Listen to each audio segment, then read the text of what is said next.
أشهد أن لا إله إلا الله وحده لا شريك له وأشهد أن محمدا عبده ورسوله صلى الله عليه وسلم. أما بعد فإن خير الحديث كتاب الله وخير الهدي هدي محمد صلى الله عليه وسلم وشر الأمور محدثاتها وكل محدثة بدعة وكل بدعة ضلالة وكل ضلالة في النار. اللهم صل على محمد وعلى آل محمد كما صليت على إبراهيم وعلى آل إبراهيم إنك حميد مجيد. اللهم بارك على محمد وعلى آل محمد كما باركت على إبراهيم وعلى آل إبراهيم إنك حميد مجيد. أعوذ بالله من الشيطان الرجيم. بسم الله الرحمن الرحيم. يا أيها الذين آمنوا اتقوا الله حق تقاته ولا تموتن إلا وأنتم مسلمون. يا أيها الناس اتقوا ربكم الذي خلقكم من نفس واحدة وخلق منها زوجها وبث منهما رجالا كثيرا ونساء واتقوا الله الذي تساءلون به والأرحام إن الله كان عليكم رقيبا. يا أيها الذين آمنوا اتقوا الله وقولوا قولا سديدا يصلح لكم أعمالكم ويغفر لكم ذنوبكم ومن يطع الله ورسوله فقد فاز فوزا عظيما. قال الله تبارك وتعالى أفأمنوا مكر الله ألا يأمن مكر الله إلا القوم الخاسرون.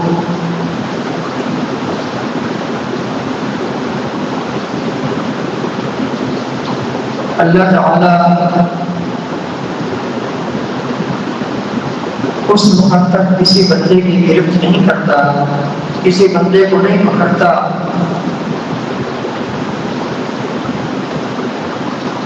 جب تک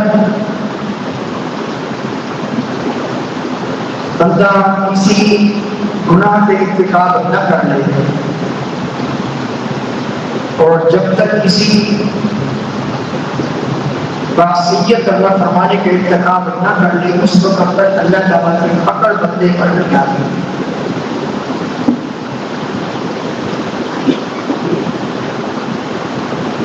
نمبر 2، ایک بندے نے نافرمانی کی، اب وہ اللہ تعالیٰ کی پکڑ اور اللہ تعالیٰ کے عذاب کا مستحق بن چکا ہے، لیکن تب بھی اللہ تعالیٰ کی پکڑ اس پر نہیں آتی۔ اللہ تعالیٰ کی مہربانی دیکھیں، اس رحمان رحیم کریم ذات، مہربان ذات کی مہربانی دیکھیں۔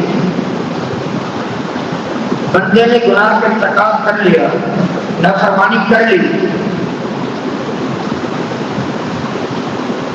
گویا کہ اللہ تعالیٰ کے عذاب کا مستحق بن چکا، لیکن تب بھی اللہ تعالیٰ اس کی پکڑ نہیں کرتا جب تک نمبر 2 بندے پر حجت قائم نہ ہو جائے۔ حجت قائم ہونے کا مطلب یہ ہے کہ اللہ تعالیٰ نے انبیاء علیہ السلام کے ذریعے نافرمان لوگوں کو یہ بتا دیا کہ نافرمانی کے کام ہے، یہ معصیت ہے، ان کو چھوڑ دو، یہ گناہ کے کام ہے، یہ شرک ہے، یہ کفر ہے، یہ بدعت ہے، یہ خرافات ہے، یہ جہنم والے کام ہے، یہ کام اللہ تعالیٰ کی ناراضگی کے ہیں۔ جب تک اس طرح بندے پر حجت قائم نہ ہو جائے تب تک بھی اللہ کا عذاب نہیں آتا۔ اور کسی بندے پر حجت بھی قائم ہو چکی، کسی بندے پر حجت بھی قائم ہو چکی، اسے سمجھا دیا گیا کہ یہ ربا ہے، یہ سود ہے، اس سے بچ جاؤ، یہ شرک ہے، اس سے بچ جاؤ، یہ بدکاری ہے، یہ گناہ کا کام ہے، یہ معصیت ہے، اس سے بچ جاؤ، یہ بدعت ہے، یہ ضلالت ہے، یہ گمراہی ہے، اس سے بچ جاؤ۔ قرآنی آیات کے ذریعے، احادیث مبارکہ کے ذریعے ان گناہوں کی نشاندہی کی بھی گئی جن جن گناہوں کے ارتکاب بندہ کر رہا ہے، تب بھی اللہ کی پکڑ نہیں ہے۔ جب تک نمبر 3 بندے کی پکڑ کا وقت مقرر نہیں آ جاتا، اللہ تعالیٰ نے بندے کو ڈھیل دے دی ہے، ڈھیل دے رکھی ہے۔ ممکن ہے آج نہیں، کل پرسوں، 1 سال بعد، 10 سال بعد توبہ کر لے، معافی مانگ لے، اس کو بندے کو اللہ تعالیٰ مہلت دیتا ہے، ڈھیل دیتا ہے۔ بندے کو 10 سال، 20 سال، 40 سال، 50 سال، اس سے کم و بیش سال اس کو مہلت ملی، تب بھی اگر بندے نے اپنی سدھار نہیں کی، مشرک نے شرک نہیں چھوڑا، بدعتی نے بدعت نہیں چھوڑی، بدکاری کرنے والے نے بدکاری نہیں چھوڑی، سود خور نے سودی کاروبار نہیں چھوڑا، چوری کرنے والے نے چوری سے توبہ نہیں کی، شراب نوش نے شراب نوشی سے توبہ نہیں کی، اللہ حضرت کیا، بے نمازی نے اپنی اصلاح کر کے وہ نمازوں کی پابندی نہیں کرنے لگ گیا، اللہ تعالیٰ نے مہلت دی۔ اس مہلت میں بھی اگر بندے نے اپنی سدھار نہ کی، اب 4تھا نمبر عذاب ہے اللہ کی پکڑ کر۔ پہلے جب بندہ گناہ کرتا ہے، گناہ کر کے بندہ مستحق بن چکا اللہ کی پکڑ کا، اللہ تعالیٰ کے عذاب کا۔ اب بندے کو سمجھا جاتا ہے، مثال کے طور پر اللہ تعالیٰ نے سب سے زیادہ واقعہ موسیٰ علیہ السلام کا بیان کیا قرآن پاک میں۔ فرعون کو بار بار سمجھایا، بار بار سمجھایا۔ فرعون بہت بڑا متکبر شخص تھا، بہت بڑا، زمین کی فٹ پر آسمان کی چھت کے نیچے فرعون سے بڑھ کر کے متکبر دنیا میں نہیں ہے، جس نے یہاں تک کہہ دیا انا ربکم الاعلی، جس نے اپنے آپ کو رب کہہ دیا، جس کا یہ دعویٰ تھا ما علمت لکم من الہ غیری، الہ میں ہوں، میرے علاوہ میں کسی کو الہ جانتا ہی نہیں، اتنا بڑا متکبر شخص۔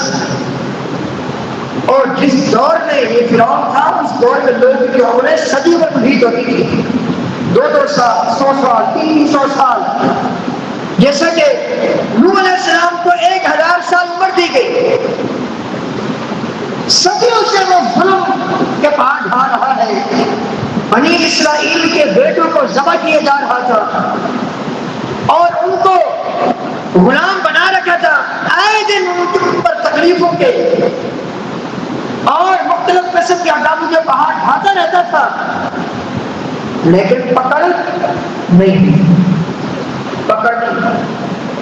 جب تک اللہ تعالیٰ نے موسیٰ علیہ السلام کو پیدا کر کے اس پر حجت قائم نہ کر دی، حجت ہی پوری ہوگی۔ موسیٰ علیہ السلام بار بار گئے سمجھایا، الٹا انہوں نے کیا جواب دی؟ فقالوا الساحر کذاب، موسیٰ علیہ السلام کہہ رہے ہیں یہ جادوگر ہے، یہ جھوٹا ہے، یہ کذاب ہے۔ اب گویا کہ حجت بھی فرعون پر پوری ہو چکی، اب بھی اللہ کا عذاب نہیں آیا۔ صدیوں سے بنی اسرائیل کے بیٹوں کو قتل کر رہا تھا، ذبح کر رہا تھا، حجت پوری نہ ہونے کی وجہ سے عذاب نہیں آیا، حجت بھی پوری ہو گئی تب بھی اللہ کا عذاب نہیں آیا۔ اللہ تعالیٰ نے یہی کہا، عین ممکن ہے سمجھ ہے، موسیٰ علیہ السلام کو اللہ تعالیٰ نے بھیجا فرعون کی طرف، اور ہارون علیہ السلام نے کیا کہا؟ فَقُولَا لَهُ قَوْلًا لَيِّنًا لَعَلَّهُ يَتَذَكَّرُ وَيَخْشَىٰ۔ اے موسیٰ اور ہارون علیہ السلام، جاؤ فرعون کے پاس، لیکن نرمی والی بات کرنا اس کو۔ یہ تب کی بات ہے جب فرعون ظلم ڈھاتے ڈھاتے ڈھاتے صدیاں بیت چکی تھی اس کے ظلم کو، صدیوں سے بنی اسرائیل کے بیٹوں کو قتل کیا جا رہا تھا. اس کے بعد بھی اللہ تعالیٰ نے موسیٰ علیہ السلام کے بھیجا فرعون کے پاس, ہارون علیہ السلام کے بھیجا, جاؤ جا کر اس کو نرمی والی بات بتاؤ, لعلہ یتذکر او یخشی, شاید یہ نصیحت پکڑ لے, شاید کہ اس کے دل میں اللہ کی پکڑ کر ڈر پیدا ہو جائے. اللہ اکبر, بار بار گئے, بار بار سمجھایا. جب حجت بھی پوری ہو چکی, اب وقت مقررہ کا انتظار ہے. موسیٰ علیہ السلام نے اللہ تعالیٰ سے بد دعا کیا. کیا بد دعا کی؟ وقال موسى ربنا انك آتيت فرعون وملأه زينة واموالا في الحياة الدنيا ربنا ليضلوا عن سبيلك ربنا اطمس على أموالهم واشدد على قلوبهم فلا يؤمنوا حتى يروا العذاب الأليم. موسیٰ علیہ السلام نے کہا, اے اللہ, اے ہمارے پروردگار, انك آتيت فرعون وملأه زينة, تو نے فرعون کو اور فرعون کے ارد گرد کے جو وزراء ہیں, جو ارد گرد کے جو سردار ہیں, ان سب کو تو نے دنیا کی زیب و زینت سے نوازا. لیضلوا عن سبیلک, اس کے نتیجے میں اللہ تیرے بندوں کو سیدھے راستے پر گمراہ کر رہے ہیں.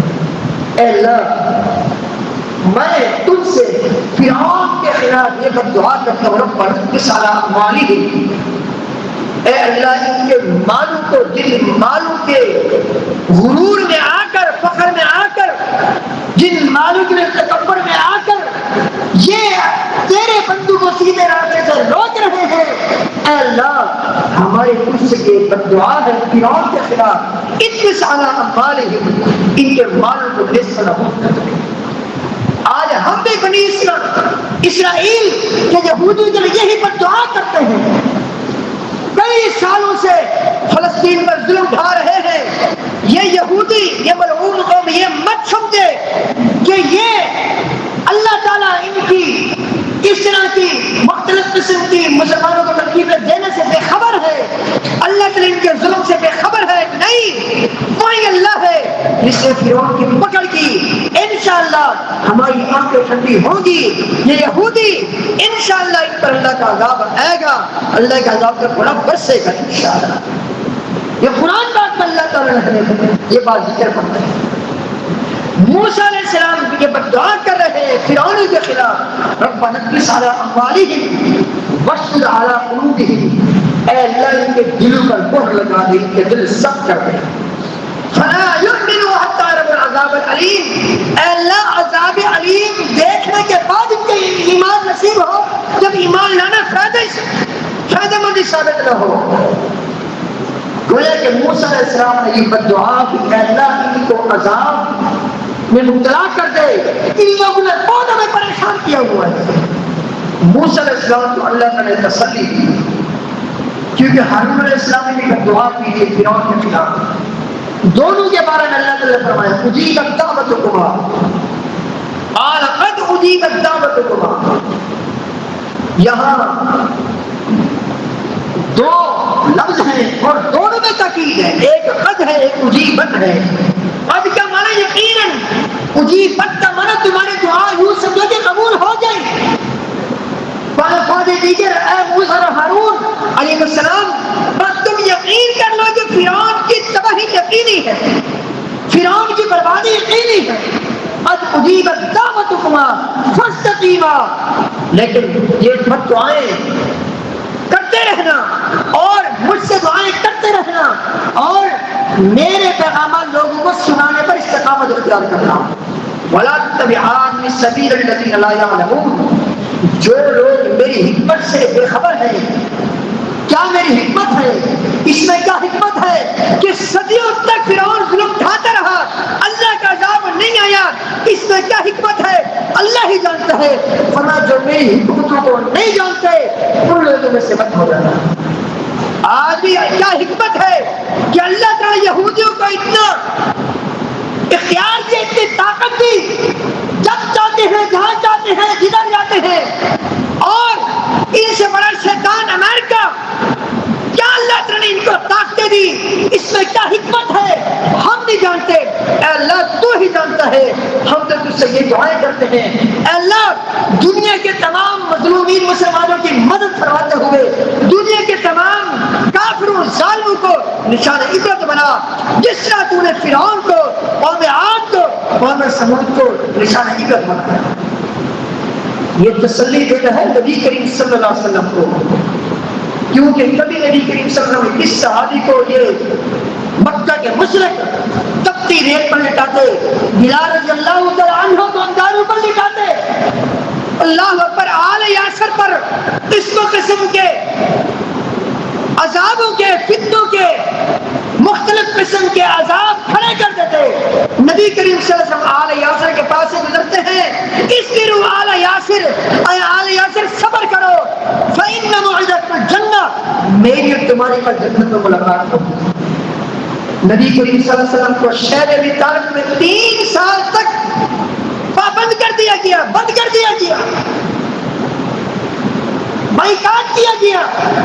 3 سال تک مسلسل نبی کریم صلی اللہ علیہ وسلم پریشانی میں، تکالیف میں رہے۔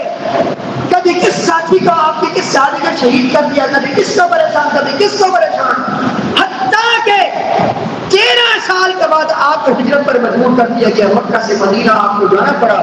یہ اسی پس منظر میں اللہ تعالیٰ نے یہاں بیان فرمایا، اے میرے پیارے پیغمبر صلی اللہ علیہ وسلم، جس طرح فرعون مٹ گیا اور جس طرح سابق انبیاء علیہ السلام کے نافرمان لوگ مٹ گئے، ان کی نافرمانی کرنے والی قومیں مٹ گئی، ایک دن ایسا ضرور آئے گا اللہ تعالیٰ آپ کی مدد فرمائے گا اور آپ کو نکالنے والے اور آپ کو پریشان کرنے والے، مسلمانوں کو ایجاد تکلیفیں دینے والے ایک دن ایسا آئے گا وہ مٹ جائیں گے۔ اور ایسا ہی ہوا۔ غزوہ بدر کے موقع پر 1000 صنادید قریش، ادھر 313۔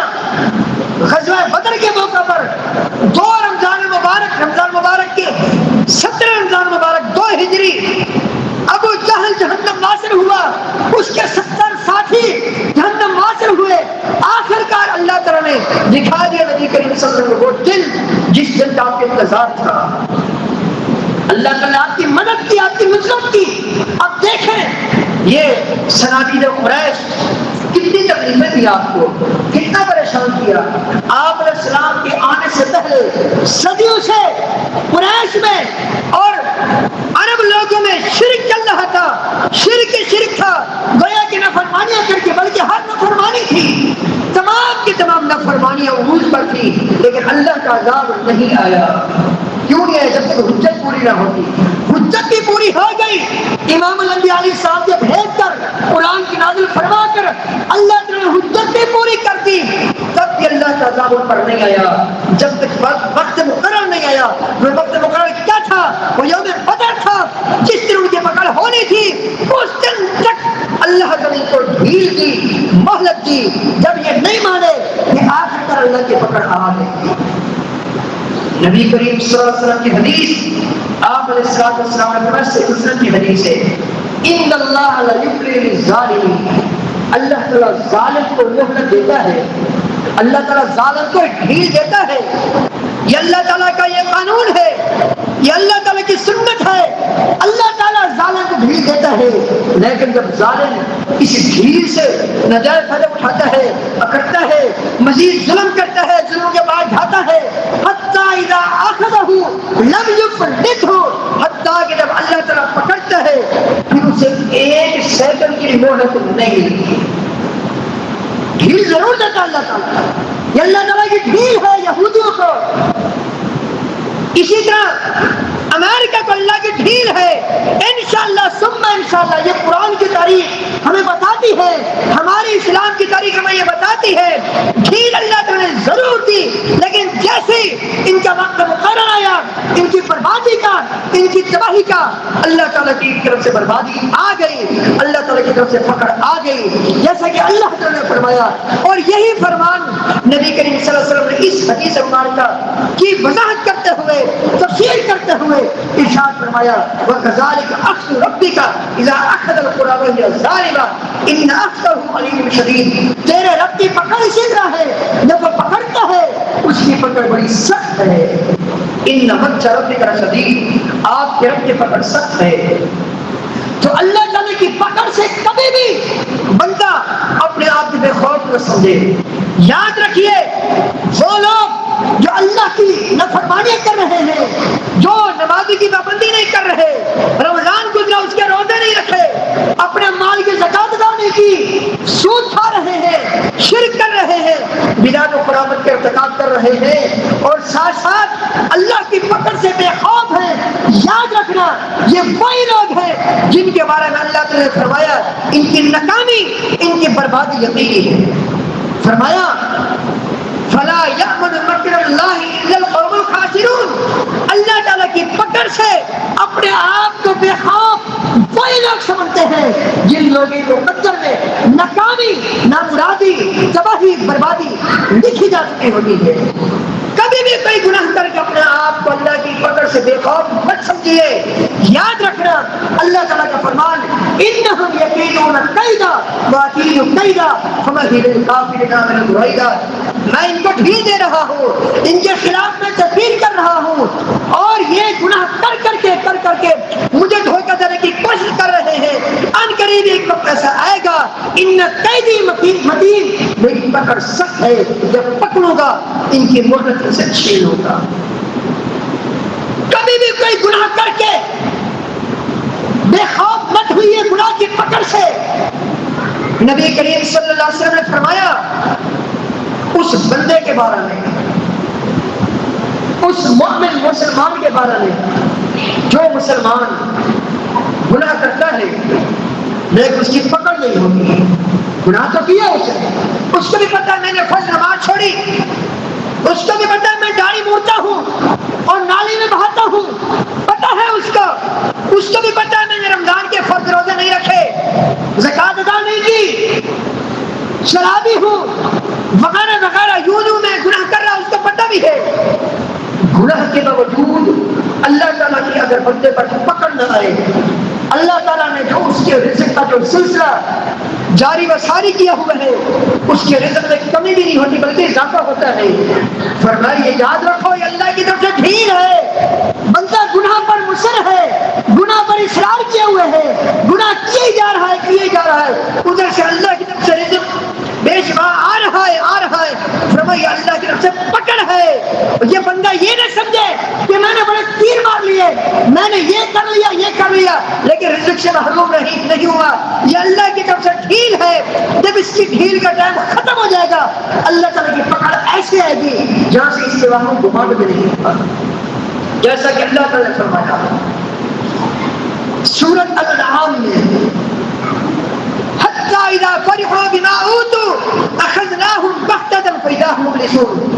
جب لوگ گناہ کر کے خوش ہوئے، اترائے ہم نے فلاں گناہ کیا، فلاں نافرمانی کی، فلاں شریعت کا مذاق اڑایا، فلاں موقع پر شریعت کی فلاں حد کمال کی وغیرہ وغیرہ، بہنوں کا حق کھا گئے، بہنوں کا حق دبا لیا، نہیں دیا، اللہ اکبر، اپنے نام جائیداد کروا لی، فلاں کی زمین پر قبضہ کر لیا، فلاں پر ظلم کر لیا، بڑے اترا کر دنیا میں چلتے رہے، آخر کار فرمایا فَأَخَذْنَاهُمْ بَغْتَةً فَإِذَا هُمْ مُبْلِسُونَ. جب ہم نے ان کو پکڑا اللہ تعالیٰ کی طرف سے ہر قسم سے ملنے والی جو رحمت تھی، جو رزق تھا، جو اچھائیاں تھی، تمام کی تمام اچھائیوں سے نا امید ہو گئے. وَقُضِيَ دَابِرُ الْقَوْمِ الَّذِينَ ظَلَمُوا. ایسے ظالموں کی جان کو کاٹ دیا گیا.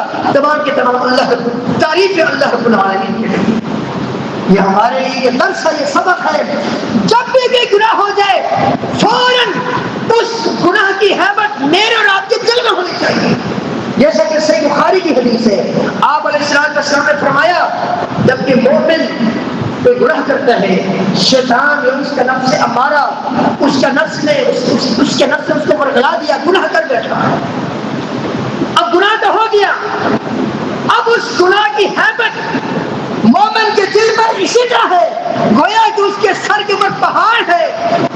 ابھی یہ پہاڑ ابھی گرا. اس گناہ کی ہیبت ہر وقت اس کے دل میں رہتی ہے. جب تک وہ گناہ چھوڑ نہیں دیتا، جب تک وہ توبہ نکل لیتا، جب تک وہ استغفار نکل لیتا، اس وقت تک گناہ کی ہیبت ہمیشہ اس کے دل میں رہتی ہے. کہیں ایسا نہ ہو اب اللہ کی پکڑ آ جائے، اب اللہ کا عذاب آ جائے. یہ مومن کی دلی کر کے ہوتی ہے. مجھے رات سے کر کے گناہ ہوا ہے، ہم اپنے آپ کو چیک کریں، دیکھیں، نماز چھوڑ دی، سودی کاروبار ہے، بہنوں کا حق مار لیا، جھوٹ بولا، غیبت کی، زبان سے اپنے مسلمان بھائی کو تکلیف دی، کوئی بھی گناہ ہے، گناہ کی ہیبت چیک کریں ہمارے دلوں میں ہے یا نہیں ہے، اگر ہے تو ہم مومن ہیں، نہیں تو پھر فرمایا اگر کہ منافق گناہ کرتا ہے، اگر بھی منافق گناہ کرتا ہے، منافق کے لیے گناہ کی ہیبت صرف ایسے ہی ہے، گناہ کی حیثیت ایسی ہے جیسے اس کے ناک پر مکھی بیٹھی ہوئی تھی، اس نے ہاتھ کے اشارے سے مکھی کو اڑا دیا، پیا ہی نہیں۔ اسی طرح منافق پر گناہ کا اثر ہوتا ہے، گویا کہ جس دل میں نفاق ہے اس دل میں گناہ کی ہیبت نہیں ہوتی، اس دل سے گناہ کی ہیبت نکل جاتی ہے۔ آئیے ہم سب اپنے اصلاح کی طرف توجہ دیں، جب بھی کوئی گناہ ہو جائے، جب بھی غلطی ہو جائے، فوراً اپنے رب کی طرف رجوع کیجیے۔ اس گناہ کی ہیبت، اس گناہ کا ڈر میرے اور آپ کے دل میں ہونا چاہیے۔ اور اہل ایمان کی خوبی ماشاءاللہ تعالی یہ خوبی بیان فرمائی، فما الذین هم من عذاب ربهم مشفقون ان عذاب ربهم غیر مأمون، ان عذاب ربهم غیر مأمون۔ فرمایا وہ متقی، وہ پرہیزگار جن کی کل جنتوں میں عزت کی جائے گی، یہ کون لوگ ہیں؟ بہت خوبیاں بیان فرمائی، ان میں سے ان کی یہ خوبی بیان فرمائی، اللہ کے عذاب سے وہ ہمیشہ ڈرتے رہتے ہیں، بے خوف نہیں رہتے، اللہ کی پکڑ سے، اللہ کے عذاب سے ہمیشہ ڈرتے رہتے ہیں، کیونکہ اللہ کا عذاب ایسا نہیں جس سے بندہ اپنے آپ کو امن میں سمجھ لے، نہیں، اللہ کے عذاب سے ہر وقت ہمیں ڈرتے رہنا چاہیے۔ صحیح بخاری سے مسلم کی حدیث، یہی بات عرض کر کے بات ختم کرتا ہوں، بس گناہ کا اثر اتنا زیادہ بڑھ جاتا ہے، اتنا زیادہ بڑھ جاتا ہے کہ بندے کے ہم کو گمان میں نہیں پتا۔ صحیح مسلم کی حدیث، سعید بن زید رضی اللہ تعالیٰ عنہ یہ اشرف مبشرہ میں سے تھے۔ اب ان کی ایک زمین تھی اور گھر تھا، اس میں اروا نامی خاتون نے مروان بن حکم کی عدالت میں جا کر کیس دائر کر دیا کہ یہ گھر میرا ہے۔ اروا نامی خاتون نے سعید بن زید رضی اللہ عنہ کی زمین اور گھر کو ہتھیانے کے لیے مروان بن حکم کی عدالت میں جا کر، اس وقت گورنر تھا، اس کو جا کر بول دیا کہ سعید بن زید نے میرے گھر پر قبضہ کر لیا ہے۔ اللہ اکبر۔ اب وہ سارے مسلمان اپنے گریبانوں میں جھانکیں، جو نجائز جائیدادیں ضبط کر کے بیٹھے ہوئے ہیں، کسی کی دکان پر قبضہ کر لیا، کسی کے گھر پر قبضہ کر لیا، پلاٹ پر قبضہ کر لیا، بہنوں کا حق دبا لیا، اس واقعے سے وہ عبرت پکڑے۔ سعید بن زید رضی اللہ عنہ کو بلایا گیا، مروان بن حکم رحمہ اللہ نے کہا،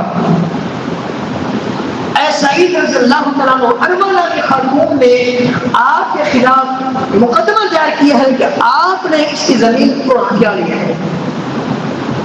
سعید بن زید رضی اللہ عنہ کہتے ہیں، میں نے اللہ کے رسول صلی اللہ علیہ وسلم سے اپنے کام سے یہ بات خود سنی ہے کہ نبی کریم صلی اللہ علیہ وسلم نے کہا، جس نے کسی کی زمین 1 فٹ برابر زمین ہتھیائی، کل قیامت کے دن 7 زمینوں کا توق بنا کر اس کی گردن میں اس کو لٹایا جائے گا اور پہنایا جائے گا۔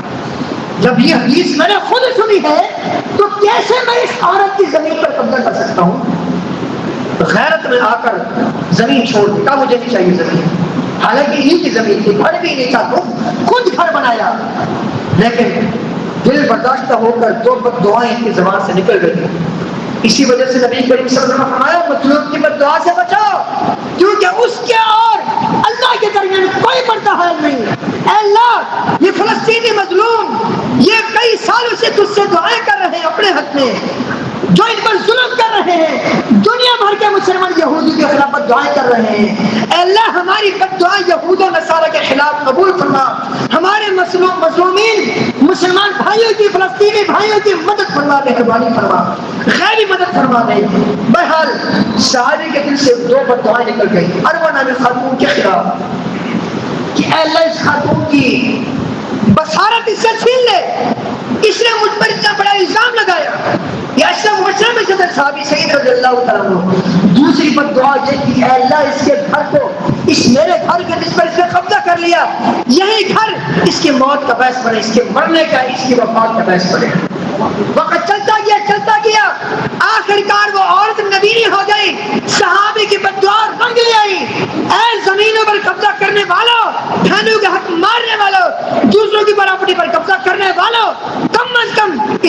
عزت پکڑ لو. وہ عورت نبی نہیں ہو گئی جب تک وہ زندہ رہی یہی کہتی رہی اصابتنی دعوت سعید, مجھے سعید کی بد دعا لگی ہے, میں بینا تھی دیکھنے والی تھی بالی تھی, سعید کی بد دعا کی وجہ سے آج میں آنکھوں کی وجہ سے معلوم ہو گئی. وقت گزرتا گیا, دوسری بد دعا بھی رنگ لے صحابی کی. اللہ اکبر. ایک دن گھر سے باہر جانے لگی, اسی گھر میں کنواں تھا, کنویں میں گری, اسی وقت اسی کنویں میں مر گئی. لوگوں نے وہیں اس کو دفنا دیا. دوسری بد دعا بھی ایک مظلوم صحابی کی, وہ رنگ لے آئی. اے اللہ ہم اس واقعے کو بیان کرنے کے بعد یہی تجھ سے التجا کرتے ہیں, یہودیوں کو عیسائیوں کو اللہ امریکہ کو نشان عبرت بنا, اللہ ان کو نیست نابود کر, تباہ برباد کر. آئے دن یہ مسلمانوں پر ظلم ڈھا رہے ہیں, اللہ تو دیکھ رہا ہے. اے رحیم کریم ذات ہماری مدد فرما, ہمارے مسلمان بھائی کی مدد فرما, نصرت فرما. وہ وقت دکھا دے ہمیں جس وقت یہ یہودی یہ امریکہ یہ نشان عبرت بنے. انشاءاللہ ضرور بنیں گے. جیسے سابقہ قوم تباہ برباد ہوئی, قوم عاد, قوم ثمود, قوم فرعون اور شعیب علیہ السلام کی نافرمان قوم, نوح علیہ السلام کی نافرمان قوم, اسی طرح دوسری قومیں جیسے تباہ برباد ہوئی. انشاءاللہ یہ امریکی جو یہودی عیسائی ہے, جو یہودیوں کی پشت پناہی کر رہے ہیں, یہ عیسائی اور یہودی اور تمام انشاءاللہ ظالم کفار نشان عبرت انشاءاللہ بنیں گے. اللہ تعالیٰ سے دعا ہے اللہ تعالیٰ ہم سب کو اپنے اصلاح کرنے کی توفیق عطا فرمائے. استغفر اللہ لی و لکم.